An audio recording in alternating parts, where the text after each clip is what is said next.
Ni nani alikwambia kwamba ukiwa na uvimbe kwenye kizazi basi hauwezi kubeba ujauzito kabisa? Ni nani huyo? Lakini pia ni nani alikwambia kwamba ukiwa na uvimbe kwenye kizazi basi mimba yako itaporomoka au utashindwa kabisa kuweza kujifungua? Ni nani wewe pia? Ipo hivi, unaweza kuwa na uvimbe kwenye kizazi na bado ukabeba mimba vizuri na bado ukajifungua vizuri kabisa mtoto wako mwenye afya. Ila kuna mambo makubwa mawili unapaswa uweze kuyazingatia. Namba moja, kama unatafuta mtoto lakini ule uvimbe wako kwenye kizazi haujaegemea mlija wote wa uzazi, maana kwamba bado mbegu za uzazi zizakutana na yai lako vizuri, basi unaweza kubeba ujauzito vizuri.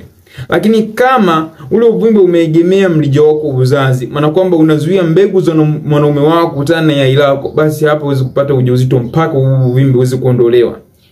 Namba 2, kama umeshabeba ujauzito na una uvimbe kwenye kizazi, hakikisha kwamba ule uvimbe wako kwenye kizazi haujakaa sehemu ambapo ndio mimba inakuwa. Yaani maana kwamba umekaa sehemu ambayo tofauti na mimba inapokulia.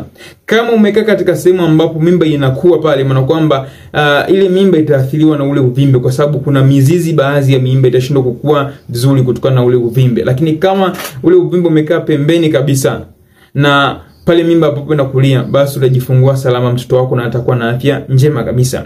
Ushauri wangu, kama una uvimbe kwenye kizazi, lakini pia kama unatafuta mtoto, hakikisha kwanza unafanya check up. Unaangalia afya yako ya uzazi, kizazi chako jinsi kilivyo, na kama una uvimbe wewe usiongee kwamba uvimbe wako umekaa sehemu gani na unaweza kuathiri vipi mimba yako au swala uweze kutafuta mtoto. Na ukifanya hivyo utapata matokeo mazuri kabisa ya kuitwa mama. Unaweza kushare video hii kwa wanawake wengine pia wanaopenda kuweza kujifunza kuhusiana na afya zao za uzazi. Tutakuwa umesaidia wanawake wengi sana. Karibu sana Sendozone.